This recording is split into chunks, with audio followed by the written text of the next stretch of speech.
By the right of the council, by the will of the force, welcome back to another episode of the Galaxy Famous Brad's Ass Approved Jedi Talk Podcast.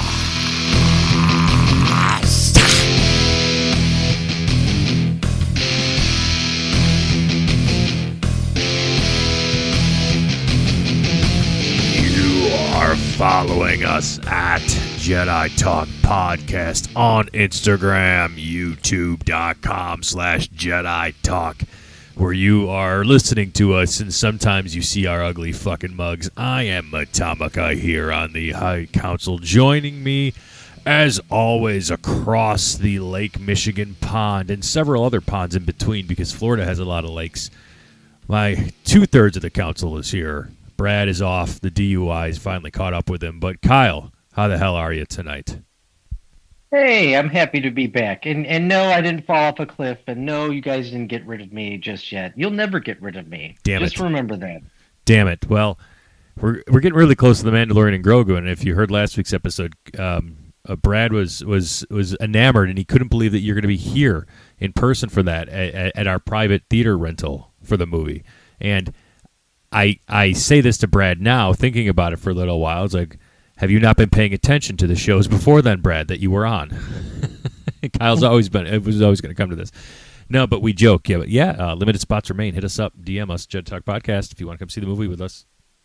I mean, who wouldn't want to come see it? Come see it with us, and people can see Brad's colorful cardigan collection. Ooh.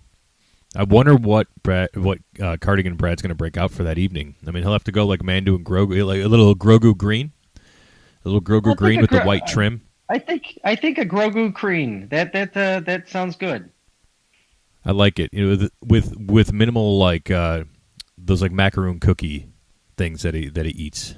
Minimal crumbs on the top. It's like he would stuff that in his pockets. Look, cardigans are all about pockets. The movie's going to be a good time. Where we're going's got a full service kitchen and bar, so let it rip. I say, why the hell not? The more I drink, the more I rip into you, Kyle. So I think the Jedi Talk listeners would want to live in person because we're not being recorded, so we don't have to filter and edit ourselves out. There, it just I wouldn't recommend bringing your kids. No, I'm kidding. We're gonna be okay. We're gonna be okay. We're gonna be all right. How the hell has your week been?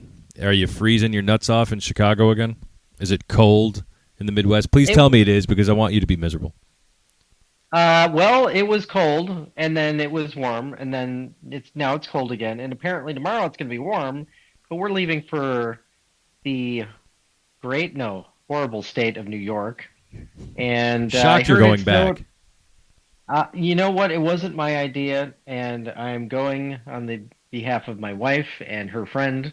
So, yeah, her friend is coming to the United States for the first time, and she really wants to see New York. And I was imploring her to see reason about how New York looks great in the movies, but it does not in real life. Why can't you take her to Scottsdale, Arizona, Naperville, Illinois?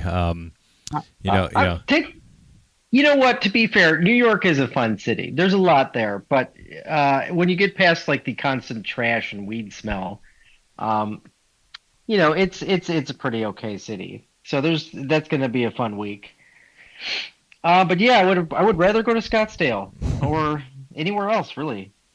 That's all right. I mean, yeah, everybody always wants to come go to New York. That's all right. I'm shocked you're going back with all the slander that you threw at New York on Scourge of Society. But you just said it. But that's all good and well. New Yorkers know it's Toilet City, USA. I mean, come on. I live in Chicago, and it's also a toilet city. I'm being fully transparent here. Most people here would say the same thing. They would. I would say the same thing. I continue to say the same thing as the city almost grips and loses its NFL franchise.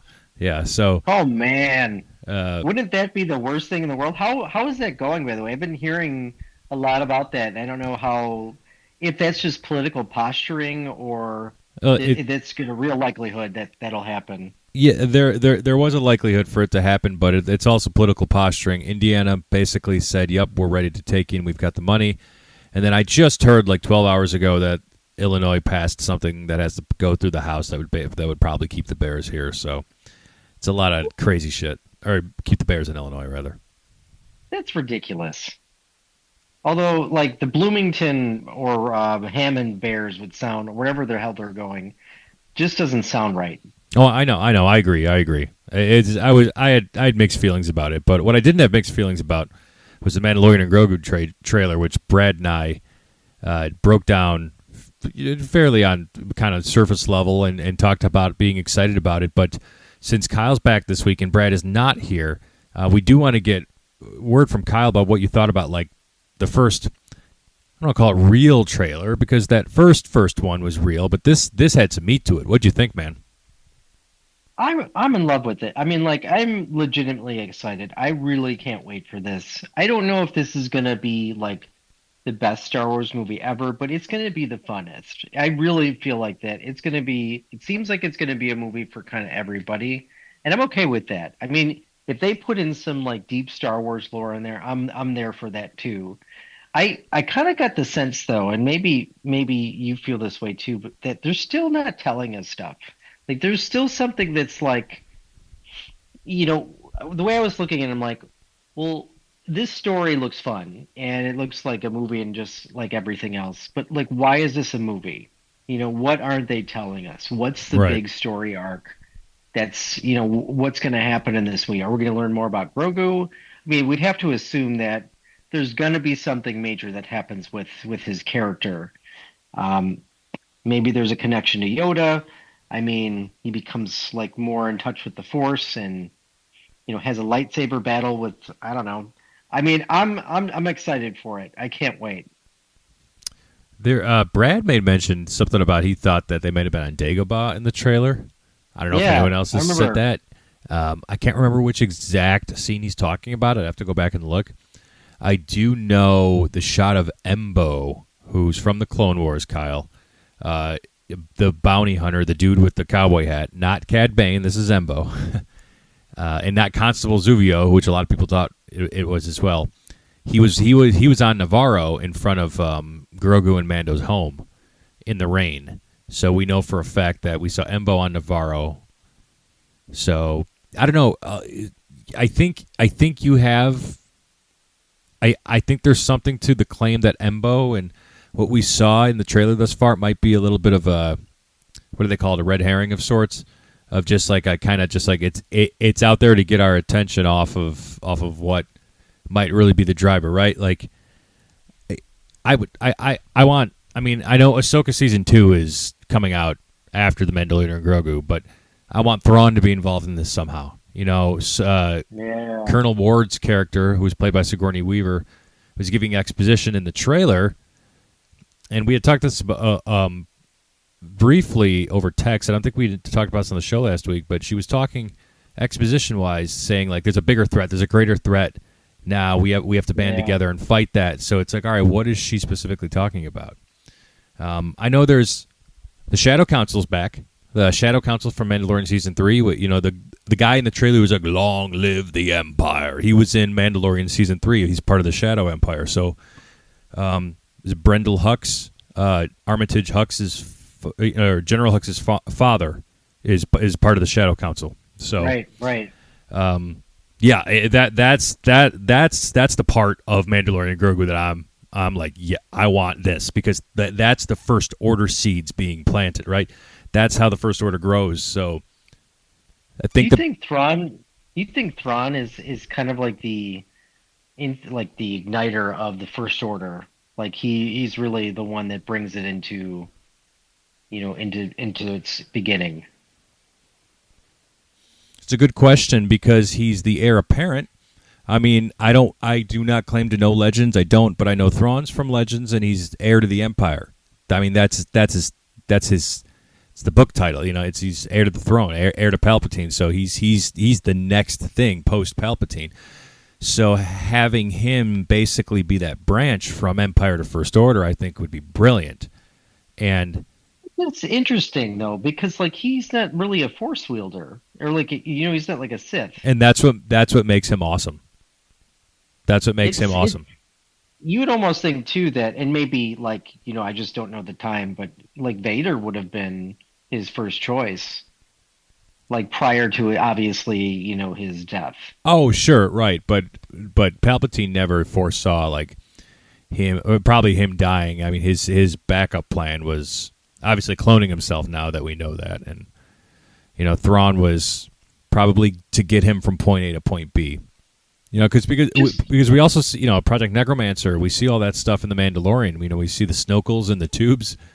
I think it was in season 2. So it's like, and why are they trying to take Grogu's blood all that time? To force cloning. Yeah, it's Palpatine's thing. Do you think this is going to be? Well, probably not. I'm just thinking like, are they going to allude at how Palpatine came back to be? Well, not that like it's maybe we really need to know that because like, like I mean like that sort of dark Sith magic exists in this world, and we know that to be true. We already know it in novels, though. It's out there. The plan was to create clones so he could take his Force consciousness and put it into that to a body that he could basically survive in. I mean, Rey's father is a failed Palpatine clone. So it's there. It's not as spoon-fed through the movies and even through shows, right? It would be really cool if there's a nod to that, because there's still the timeline the Mandalorian and Grogu sits is still a little probably too far to even the Force Awakens to even be like Palpatine's about to be back. Now it would just be kind of like you might hear the Shadow Council talking about maybe, well, the Empire, the Emperor had a backup plan or something. They might be, but the whole point is like they're trying to regain power. They're warlords, so there's a lot that could be going on with this movie. There's a lot involved with the Hutts. I don't think we've seen anything yet, which hopefully is a good thing. Yeah, because it kind of seems like, the meat of like what the plot is going to be has been left out of the trailer, and that I like that because I feel like movie studios have kind of shot themselves in the foot with like showing too much in a trailer, right? And like, for example, I always kind of hated like Batman vs Superman. I was going to say that one too. As much as I love that movie, you're dead on. Yeah. I mean it made me excited, but like, how much would you have shit your pants if like you didn't know Doomsday was in it and you saw him created and then they had this battle scene? I would have been like, oh my god. Yep. After I saw that movie, I said I wish they would have saved Doomsday. Yeah. It's almost kind of like they pushed that into the trailer to sell it more, and they didn't need to do that. They didn't need to, no.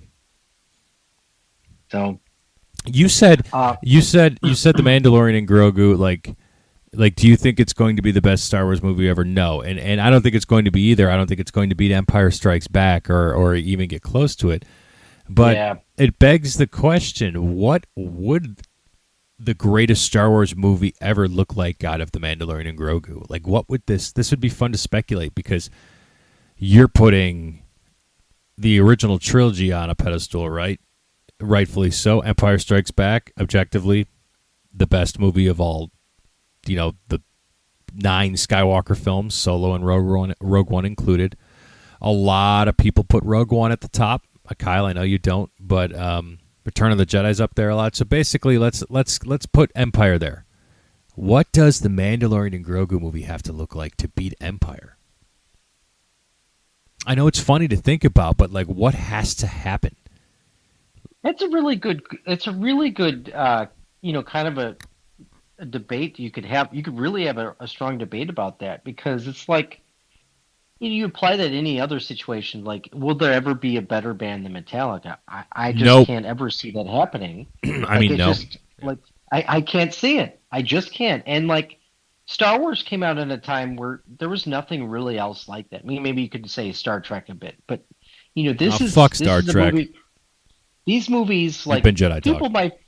People might forget like the prequels and the sequel trilogy and anything that comes after that, but but the world will never forget the original Star Wars movies. Those will be around forever and ever and ever.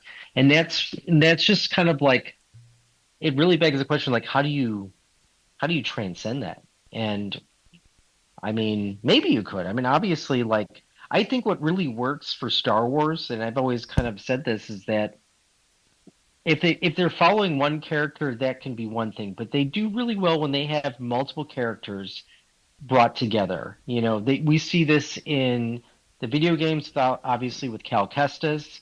Um, the newer Star Wars trilogy, I thought there was a lot of good characters there. I mean, I know it kind of plots at the end. People were not happy, but like I think it really does well when you have good lead character and supporting cast. So I think if you start from that point, in which they already have a good start because there's a lot of good characters already established in The Mandalorian. There are. I think I know how you make this get. God, all right, people. I want to put a disclaimer out here. When I say this is how you make the movie as good as or better than Empire, it feels wrong to say that because this movie's not going to be better than Empire. But I think this is how you do it. So the Mandalorian and Grogu, on the surface, you wouldn't think that Han, Princess Leia, or Luke would be in this movie. Luke, maybe. But all three of them are very much alive and thriving right now in this time period. We've seen Luke in the Book of Boba Fett. Grogu had his choice. He made his choice. Now, there could be a time in the movie where Grogu's really struggling and Din Djarin has no other choice but to take him back to Luke for something. He's not feeling himself. He doesn't trust his powers. Help me, Jedi. And taking him back to the name of the fucking planet that Luke builds a school on is escaping me. So they takes him back to that planet we saw him on in the Book of Boba Fett. And then what if just Han and Leia with a young Ben Solo happened to be there? I don't know if we're in the right time period. Ooh. Or how young, if this is post Battle of Jakku or not. Let's ask C4 when the Battle of Jakku was. I need to know, Kyle. I need to know. Ooh. By the way, you mentioned the M word, MetallicA. We're going to get to talking about that fancy little announcement those beautiful men made the other day. We're going to get to talking. So let me get C4 in. Fucking drunk ass. He probably had too much synthetic oil tonight. Got to be careful about that. Hey, C4. It's your lovely gentleman here on Jedi Talk. Hey, when did the Battle of Jakku take place? Oh, the Battle of Jakku, the galaxy's biggest junkyard sale of Imperial leftovers. It went down in 5 ABY, but let's be honest. If you were there, you'd probably be tripping over Brad's banana peels while he's trying to sell his breath in mason jars to some poor scavenger. Ew, Brad sells his breath in mason jars to scavengers? That's fucking disgusting. Disgusting, yes. Surprising, no. It's Brad. The man's probably running a discount if you buy a dozen. Honestly, scavengers on Jakku deserve better, but hey, maybe they've got a thing for Supreme Court certified church farts. What? The Supreme Court? Can you expand on the Supreme Court certified church farts, please? Oh, you want the historical record of Brad's lowest moment. The Supreme Court found him guilty unanimously of disturbing the sanctity of a congregation with, let's call it, a mighty wind. The ruling actually states that his gas was so potent, it violated constitutional rights. Honestly, Brad's legacy is less man and more walking health hazard. Oh my God. Oh my God. Jesus Christ. What? That took a turn. Holy shit. Wow. Damn. Oh, Brad's gas so bad the Supreme Court made a ruling. Oh, so the Battle of Jakku was 5. That should be like a T-shirt. Like I support like Brad versus the Supreme Court or something. The Supreme Court versus Brad's ass gas. That has to be a T-shirt. Like Brad versus the Supreme, Brad's ass versus the Supreme Court. Damn it. That's the title of this episode. I can't wait till Brad logs into Spotify and just be like, what the fuck? Oh my God. Oh my God. Yeah, that's it. That's it. I need to find out when Ben Solo was born. I'm pretty right. He was born on the Battle of Jakku, right? Ben Solo. I see the hunt for Ben Solo. It was back in the news a little bit. Steven Soderbergh talked about it. I mean, he didn't say much about what we already know of. It's just Kathleen Kennedy approved it. Everybody approved it, but Bob Igor and a bunch of other bitches said no. Ben Solo was born in 5 ABY after the Battle of Endor on Shangri-La to Leia Organa and Han Solo. So, the Mandalorian and Grogu takes place when? Let's get C4 back in here because I originally wanted to ask him that question. Dearest C4, when does the Mandalorian and Grogu movie take place in the Star Wars timeline? The Mandalorian and Grogu, Star Wars' favorite space dad and his green trouble magnet. Their movie is set right in that cozy post-Return of the Jedi New Republic era, so roughly around 9 to 11 ABY. But hey, knowing your luck, you'll miss it. Probably stuck with Tom crying over Urkel again. Hey, it was very depressing, that one episode when Stefan Urkel could not turn back into Urkel, okay? I thought we'd never be able to see our beloved TGI Friday. Or wait, was Family Matters TGI Friday, or was it Must See Thursdays? Family Matters was absolutely TGIF, so you can relax.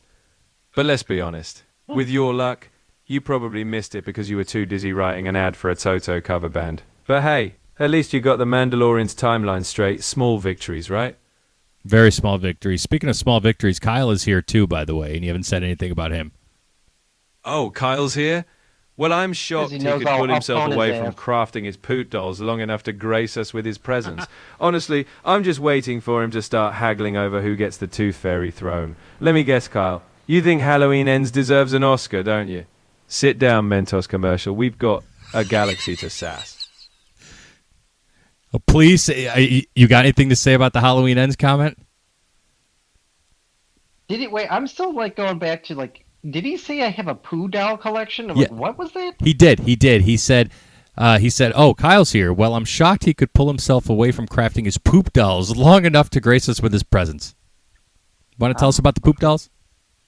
No, that's a private collection. I don't speak about that. Okay. Well, you want to comment on Halloween Ends? I feel like the podcast world has heard a lot about my distaste for this movie, and I don't know if I need to say anything more about it. Oh, boo. It shouldn't be recognized as a film that it ever existed. That's what I'll say. C4, Kyle has the conviction of Zilla Naraz. Oh, please. Kyle couldn't muster the conviction of Zilla Neros on her laziest day. Zilla clapped longest at the State of the Union, while Kyle's biggest applause was when he accidentally sat on his Supernatural poster. Next to Zilla, Kyle's about as convincing as Brad pretending he does charity work. So, nice try. But Kyle's got all the grit of a Mentos ad, minus the charm. I would agree with Mr. Mentos C4. ad. Yeah, Mentos, the fresh maker. All right, so back to the chlorophyll of what we were talking about. How do you get at least Mando and Grogu up to par? I mean, you've got to hit the member berries, man. Like, look, it's not going to be Harrison Ford, but I think we're there that you de-age him. But I mean, they can use Alden and Aaron, right? They absolutely could use Alden, but he kind of got screwed in a way. So this might be he did. Kind of like a good interest. But you know what, though? There's so much that they could do because, they have the OG trilogy stars.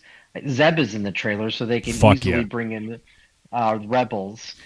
Thrawn is somewhere out there. Ahsoka, Jabba the Hutt. I mean, not Jabba the Hutt, but there's so many different ways they can go with this. Right.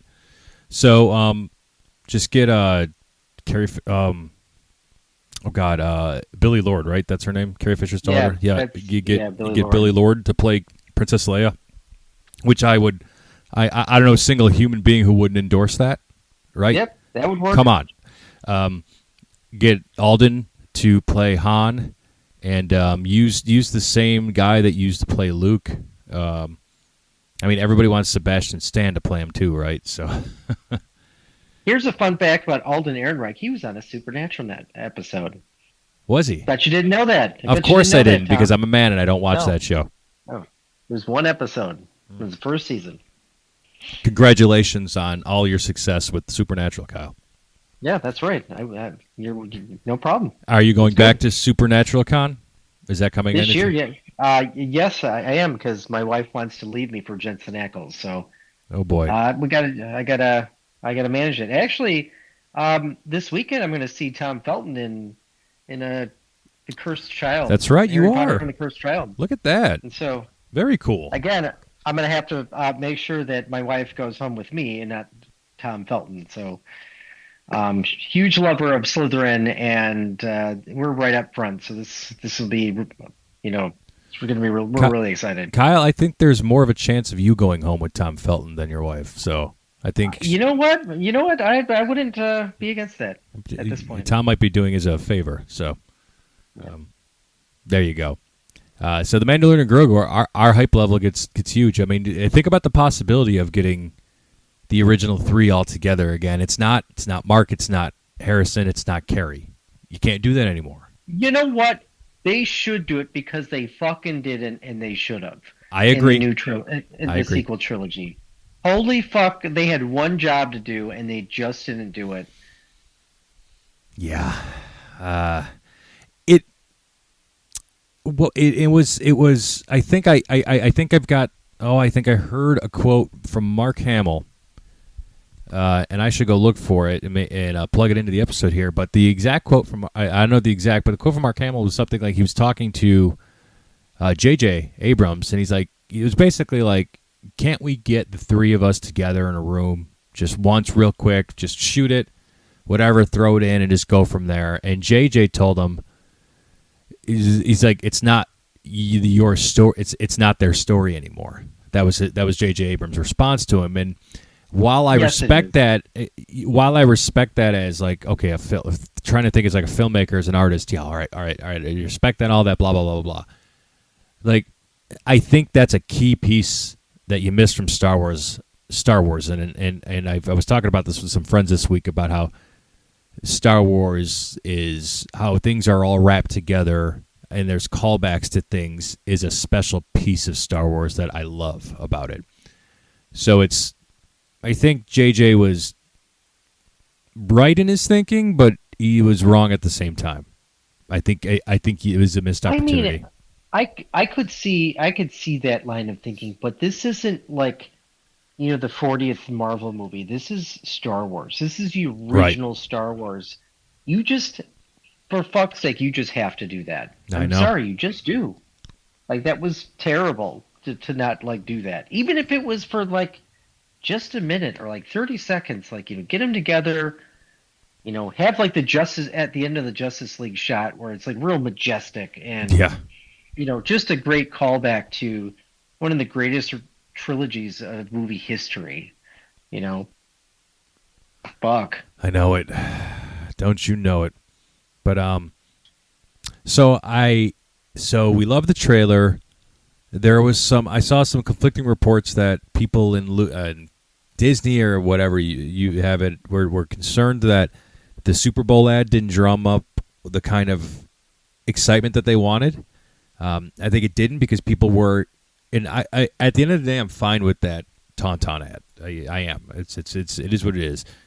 In the moment, I wanted to see more, and I think that's why people are upset. They wanted to see more, but we got a great trailer still after the fact, and I think it's a lesson for everybody to have a little patience, because Star Wars only had 30 seconds, so would you rather have 30 seconds from a movie trailer that could do a lot better in 2 minutes on the internet versus something just fun, which, let's not forget, Star Wars ultimately is for children, and it's fun.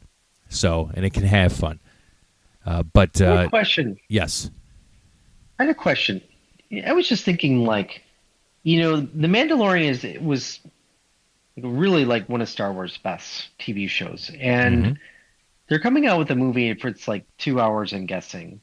Would you personally just rather have another season and just have like a really good season, or would you rather have just a 2-hour movie and maybe add a bigger budget? Because, I kind of liked like when that was going on, because like you look forward to it every week, and I don't know. I mean, you can't go as big budget, but fuck, they did a lot of cool shit. I mean, think about when they fought it was like the opening of season 2 with Oh, the the crate Crate Dragon. dragon. Yeah, that was I badass. remember I remember we were talking with like we were in a text chain with you and me and Tim, and we were just like all like fucking blown away by it. It was so cool, Yeah.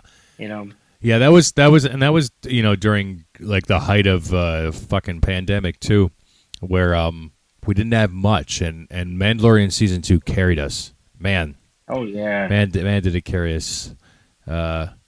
But the Mandalorian. You asked the question about if I wanted a movie or a season. Movie. Right now, I hunger for Star Wars on the big screen. So I like that they're taking an established character in the Mandalorian and Grogu, which everybody loves. It's an easy choice to make a movie around these guys. Easy. Mm-hmm. This is the right move to be the first Star Wars movie in 6.5 years. It is, and I'm happy about it. I'm excited. Do you think they would ever do like a video game? Because like I could see this lending itself really well to like video gaming. You know, you could switch off between Mando and Grogu. That would be cool as shit. Oh hell yeah! I mean, there was that rumored open world like Mando movie, but that was forever ago. But hell, if this makes a shit ton of money, man, you never know. This makes $1 billion. You can crack a video game franchise off of it. There'll be a sequel. Maybe they never go back to Disney Plus. Like maybe it's movies from here on out. I don't. That's one of the things I'm afraid of because like, and not that that would be terrible, but we would just have to wait longer for it. Let Disney Plus series die. Let's thrive with movie theaters again. Call me the old head. I don't give a fuck. I'm turning 40 in like a month and a half. Eat my ass with a fucking wooden spoon, dickwads. I want movies again. Well, there is a certain quality that comes with Disney Plus versus, movies, and you see it with Marvel a lot too. And it's just you can't really compare. And like I give them credit for trying. Don't get me wrong, because they do a lot of cool stuff with just like TV, but the focus has been so far removed from like the movie theater. Like, when was the last time you went to the movie theater? I'm like, there's never anything I want to go see anymore. Caveat: 2.5-year-old child makes that hard. So like True. the last, what was the last movie I saw? Ugh. Superman? Was it Superman last July? No. There had to have been something after. Yeah, it might have been Superman. Crap. Wow. Last one I saw. Really? Unless Fantastic Four came out before or after that. I don't remember. Very cool. What the hell? Wait. Damn, was it Superman in July? Shit, that feels weird. Wow. Yeah. Yeah, we're in fucking March almost. Holy fuck. Damn. Ugh. That definitely never. I mean, I know having kids will do that, but that also feels so weird because movies used to be such a staple. The pandemic killed the movie screen. Yeah. All right. So the point I was trying to get to is the noise, the news is everybody's like, oh, that we didn't get the attention that we wanted from the Mandalorian and Grogu, so now we got to focus our attention on Starfighter. And like, pump your fucking brakes for a second. The Mandalorian and Grogu hasn't even released yet. We're less than 3 months away from the first Star Wars movie in 6.5 years. Can you get your heads out of your ass and focus on this? Give us this. Children will come to see this first because it's Grogu. You have this character in your theme parks. Damn it. Like, just let this one breathe first before you start fucking worrying about Ryan Gosling's teen drama, Starfighter. Like, shit. I mean, am I overreacting, Kyle? It's like, I just want to see the Mandalorian and Grogu. Like, I'm sick of hearing, like, everybody thinking about what's next. Like, for fuck's sake. I think like people's attention spans are just completely destroyed nowadays. Like even like seeing clients, like everybody just seems to have ADHD now, and I don't think it's so many people that say they have it, and when you look in the DSM, it like overlaps with everything else. It does, yeah. Um, I just think there's like whether it's ADHD or not, there's just something in our society that our attention spans are so limited now, and I think cell phones are partially to blame in the and social media. And so that when you bringing it back to Star Wars, like people can't just like be happy with what's in front of them. Like they're always going to be thinking about the next thing. Yeah, I guess so. But I guess that's our fault, right? The internet creating a ready. We're a ready now society. Low on dopamine, especially this country, especially this fucking country. So that's really what it is. There is the low on dopamine. Mm-hmm. Craving you always dopamine. Get what you want. If you always get what you want, you're going to be chronically bored, and your dopamine will be depleted. You got to have resistance. We interrupt this galactic transmission to bring you today's sponsor. Are you a Jedi tired of digging through your robe like Kyle digging through Etsy reviews of his own poop dolls? Introducing the J-Pouch, the discreet side pouch for the modern Force user. Lightsaber crystal? Comlink? Emergency snack because Brad stress farted during a council meeting? There's a pouch for that. The J-Pouch clips seamlessly to your belt. No more awkward robe fumbling like Tom trying to explain why he put a classified ad out for a Toto cover band drummer in 2026. It's sleek. It's tactical. It whispers, I have my life together, even if you absolutely do not. Built from durable Nerf hide composite and reinforced stitching, strong enough to survive Order 66 and Kyle's emotional instability. J-Pouch, because even space wizards need extra storage. Use promo code AT, pronounced correctly unlike you savages, for 10% off. J-Pouch, carry your junk, not your shame. Do you know what's a good dopamine hit for you and I, Kyle? Is when Resident Evil 9 coming out tonight. That's not where I was going with that, but I was going to go with the other one we're going to talk about. But let's talk about Resident Evil 9. Fuck yeah! So first off, happy 30th anniversary to Resident Evil this year, right? 96 was the first. I remember playing that in the 90s and like just being terrified as shit playing it. Dude, that game.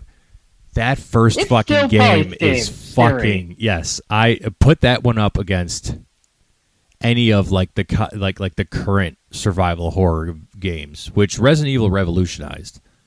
By the way, yeah. Because I watched a video. I don't know. Were you? I mean, you're into horror, right? So are you into any other horror video games other than Resident Evil? Because the video I was watching. Said before Resident Evil came out of the scene, like the horror genre of video games was just like these point-and-click story adventures that were just kind of lackluster. What's the game? I can't think of it. David Harbour was in one of these games. God damn it, I can't think of the name. But that game came before that IP came before Resident Evil. But it was kind of like it wasn't like Resident Evil. And what that was. That really changed the game as far as like survival horror. Right. And, I mean, Resident Evil 9 got a great review. It seems like it's really fun. And, hell, I've played Resident Evil 4 with Leon more times than I can remember. It's my go-to game. I just got done beating it, too. Yeah, I'm in the middle of playing the Separate Ways DLC for Ada. Hell yeah. But now that we're mere 3 hours away from Resident Evil Requiem. Ah, my God. So Resident Evil 9. It's crazy, dude. It's crazy that we're still talking about this. This game's such a big part of just growing up in our childhood, right? This is just like memories and moments, and all the 90s kids, right, growing up with the gaming consoles know this feeling, carrying a video game franchise. You pick your favorite. Like for me, it's Tomb Raider, it's Metal Gear Solid, which is on top of the chain for me, and then Resident Evil is right there with all of them. So, I think I just remember Resident Evil 1, 2, and 3 being an amazing trilogy, and then 4 taking this franchise to the absolute next step, and 4 still being my favorite game. And then what the fuck happened with 5 and 6? Well, you know what happened? We're gonna get a remake of that, and it's gonna be great. They got a lot to do. It's Resident Evil's not meant to be action like that. It's not. You know what? Like, I'm fine with it either way. Yeah. I mean, I like the action of Resident Evil 4. I mean, that would be what I would prefer. But I also like the old school style too. So like, it's never really like been bad in my opinion. Yeah, I thought Resident Evil 4 had a perfect balance of it though, because the story was fucking phenomenal. Yeah. The Resident Evil 5 and 6 started to get all weird, really weird. Apparently, Resident Evil 9 has a fairly decent story to it, and there's a lot of the protagonist, one of the newest ones, Grace is, according Grace to like, Ashcroft. reviews, like people are like really getting into her character and her story. So, kind of interested to see, what that looks like. Are they going to be obsessed with her like they were with Lady Is it Dimitrescu? I probably fucked that up. Yeah, Lady Dimitrescu. Yeah, Dimitrescu. I'm probably not, but I think that was a whole other thing. Just some weird fuckers into giant women. Not that there's anything wrong with that, but giant vampire women. Yeah. With giant, let's say, shoes. Dude, she was that's like Mr. Fuck. Her chasing you through her castle. That's scary as fuck. That fucking baby. Yeah, that was in that house. There's in Resident Evil 9. There's a fat guy. I saw that. You. Yeah, There's like a giant, morbidly obese, fat zombie dude that attacks you. I know you're just going to play like nonstop until you get to that part, and you're just going to play it over and over again. You're going to keep dying by fat guy. I know. It's going to be hilarious. I can't wait. But yeah, the story for Resident Evil 5 and 6 was just weird. And like Wesker had a cloned kid, and everybody was in Resident Evil 6. Like Ada, like 2 Adas were like. She's one of the craziest characters. You forgot Chris Redfield fought a boulder. Yeah, in Resident Evil 5, he punches a boulder when he's fighting Wesker. Yeah. Is that when Wesker dies for good? Resident Evil 5, right? Yeah, but I secretly think he might come back. Like that would be a cool reveal. I don't know how I feel about that. I guess you'd have to do it done right. I mean, I wouldn't be shocked if Wesker was still around.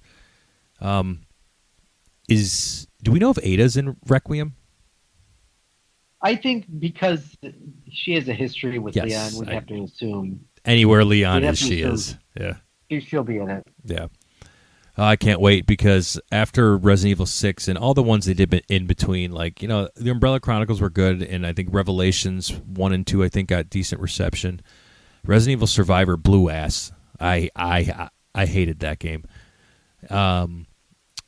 But Resident Evil 7 and Village, just like we were just talking about Village. Holy shit, dude, did that take the franchise in a different direction? Like I never knew I could enjoy first person until I played those games. Yeah. I think I liked 8 Resident Evil Village better than Resident Evil 7. Ooh, really? Okay. Resident Evil 7 was, when you replay it, it's like a surprisingly short game. I think a lot of people like that story better, and like, that's great and everything, but I don't know. I mean, for me, I kind of preferred like the setting of Resident Evil Village. That's fair. But yeah, that's fair. But man, just being on like the Baker compound in like Louisiana at nighttime, it was a good paced game. Oh, Resident Evil 7's so good. Biohazard, so fucking good. Yeah. You know what else is good? Something is coming. Something great is coming later this year in the great state of Nevada. Las Vegas. The boys from Metallica announced the worst kept rumor because the rumor about them playing the Sphere in Las Vegas was over a year. I remember last February, but Lars and Metallica, they officially announced it. Was yesterday, Kyle, the 25th. Mm-hmm. And our travel packages go on sale tomorrow morning, and I'll be grabbing mine. All of October, they have a residency at Las Vegas at the Sphere. They're doing their no repeat weekends back to back, so they play a Thursday show, then a Saturday show. And when Metallica enters the city, they take it over, and Vegas is going to be even cooler for the weekend. So, Yeah. especially with like one of the hotels included in the package is the fucking Venetian. Like, that's nice. Yeah. That's nice. Have you been to Las Vegas before? I've only been there once. Oh yeah. Oh god. Yeah. Man, you forget I used to live in Arizona. That's a 4-hour drive from where I was, man. So I've seen Metallica in Vegas multiple times. This will be my third or fourth time seeing them in Vegas. So Okay. yeah, but Metallica's going to be there all October. You guys know me. I've been on the show for 5 years. You know I'm a giant Metallica fan. It'll be 10 years in the Halo on Fire video shoot this year. In October, actually. So, so Kyle's going to be there. I'm going to be there. Brad claims he's going. He said he's going to Really? go. Our drummer Tim's Okay. going to be there. Brad says he's committing. He's told that to me today. I'm saying it on the podcast to call him out. Come on, Brad. We want you to be there. So, Hell yeah. Yeah, all of Scourge will be there. fuck yeah. We can record a special episode from the Venetian Fuck yeah. after we take a trip to the dispensary. The Venetian's a cool hotel, and then what I remember is like the inside looks like a town from Venice, and there's a gondola. When I was there was like a gondola inside that you could ride to the outside, which is fucking crazy. Very cool. Yeah, I don't think I've stepped foot in that hotel. Been almost everywhere else. It's very, very nice. I mean, top of the food chain kind of nice. But for the first time, I'm probably not going to get Snake Pit tickets because, I want to see the show, right? I want to see what the Sphere has to offer. So It's like a tough decision because like Snake Pit is like you're under Metallica or you're watching this like. I'm sure it's going to be an unbelievable. mm-hmm. Like I won't even know where to look. I'm like, you want to look at James Hetfield, but you also, with their imagery and album artwork and stuff that they've done in the past, it's going to lend so well to this, to the Sphere. It's true. I can't wait. I was telling my wife that it's like I'm having such a battle right now. It's like I want to get the premium reserve seats right in that 200 section so everything looks great. I could see the band playing, and then I could see the part of the show that's meant for the Sphere. But then it's like the Metallica fan in me, the kid, you know who this person is. We're the same person growing up with this band, the one who just wanted to be on the rail, fist bumping the band, singing Master of Puppets and everything to them. Like, I want to be there. That's why I fucking bleed and fight for that every single time. It's like I'm battling that. It's the struggle within, if you will. God, we have so many stories doing that. Should we So end the many show good with one of them? stories. Should we end the show with one of them? Oh man. Have I ever told God. this story on Jedi Talk about how we went to the show and I crashed the car? How I crashed my Monte Carlo? We could tell it again. I'm sure people want to hear it. Yeah, it's a good story. It bears repeating. So be my guest. Let's tell it. So you guys know that Kyle and we've known each other for well over 25 years, and we were in a band together called Scourge, still are. But Kyle and I were going to Metallica at the Bonnaroo Festival, which was in Manchester, Tennessee. We were hard up to see the band. Had not seen them live since 2004, and this was the year 2008. And Metallica had not been playing the States in a long while. So they finally decided to just play Bonnaroo. And the drive, and we were both living in Chicago at the time, and the drive I noticed from Chicago to Manchester, Tennessee was like 10 hours. I'm like, we can fucking do that. So we got tickets.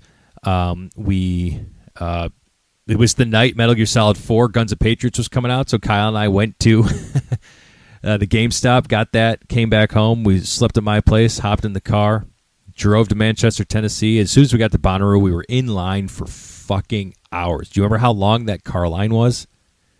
to like get 'cause in. I remember like people were getting out of their cars and just peeing on the side of the road. Yes. Because they'd like check every car, and I'm like, this is wild. Well, this was still 7 years after 9/11, so everything was just like terrorist this, terrorist that. We were in the midst of a war in Iraq, so. I mean, I get it, but that was rough. Yes, it wasn't ideal. So we were just sitting there. We just kind of figure out what's going on. They're checking cars before they're letting us in because it's a campground. You're meant to camp out there. So Kyle and I go where we're young, right? How old are we? 22, 21? This was right when I finished college in 2008. So we had to be like 22. Yeah. So we were young, not a lot of life experience. But we made it, and we just were walking around. The festival was cool. And we kind of got to the night where it's just like, all right, we got to get some sleep. The tent just had problems getting set up. It was just like we were too fucking tired. It was like, fuck it, we'll try to sleep in the car. I couldn't sleep. There was a all woman's Led Zeppelin cover band on playing several hundred yards away called Les Zeppelin. I kid you not. An all-female Led Zeppelin cover band called... I didn't remember that. Les Zeppelin. They were fucking awesome, by the way. They kicked ass. So I was listening to that in the background. So it's just like I just could not sleep. I was so jacked up to see Metallica. I said, fuck this. And I got up and I told Kyle that I was getting up and just going to sit in line. I was going to wait because like I'm getting the rail.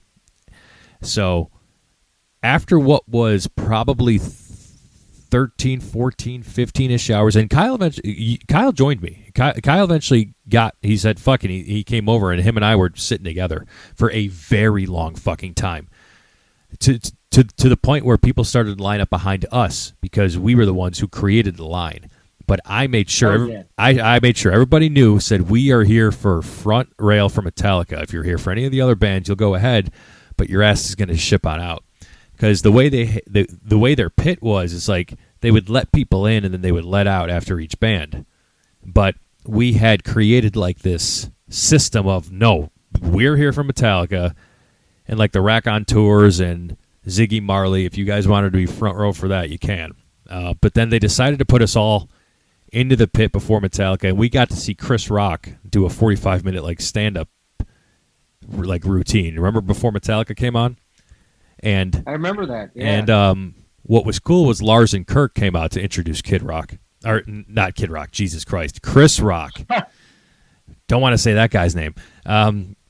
He came out to introduce... Triggered. Yeah, he came out to introduce Chris Rock, and so we're like losing our shit. So Chris Rock would... And this is Bonnaroo, so it's like they had everybody from everywhere was playing. So it was like a weird lineup. So Metallica finally gets on, right? They play, they kick ass. I fight a guy for James Hetfield's wristband. I lose. I remember that. It was crazy. But it was still amazing. But Scourge had a gig the next day, and we really had to get back. So our adrenaline is gone. And I'm driving, trying to get us back the 10 hours to Chicago so we can have some time for the gig. And long story short, after stopping, drinking as much Monster Energy and coffee as I humanly possibly can, somewhere in Kentucky, I drifted across like 3 lanes and just hit that barricade. Hit a barricade. And Kyle was sleeping in the passenger seat and woke up. I remember we took turns, and then like you just let me sleep, and then I woke up and I'm like, I don't know what the fuck happened. Neither did I. Crazy. Neither did I. The funniest thing, we had a bungee cable keep the door closed the entire way home. Because it was so fucked up. Oh my god. But we made the Scourge show, so we did. There yeah. We did make the Scourge show. And we played Creeping Death on that show too. It's the most important part of that story. That's right. We did not die, of course, and then we made our show. No, we played the upstairs of Ashbury's Coffee House, the old infamous Ashbury's Coffee House. Yeah, a lot of holes in the wall in there. Yeah, people. Howdy, patrons. Kyle punched a hole in the wall there. Kyle, it's been like almost 30 years. We can just say it. You punched a hole in the wall there because of a girl. Watch, like 30 years ago, there's a guy who owned Ashbury's 30 years ago just happens to be listening to this. He's like, what the fuck?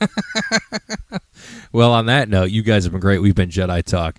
Hell yeah. Follow us at Jedi Talk Podcast on Instagram. Incredibly limited spots remain for the Mando and Grogu. As we were recording this podcast, I literally added 3 more via text message. So, real quick before we end, like, are people going to want to come now to see it with us after this episode because of the Supreme Court ruling against Brad's ass? And people might be afraid that their Mando and Grogu movie viewing might get ruined by toxic butt fumes.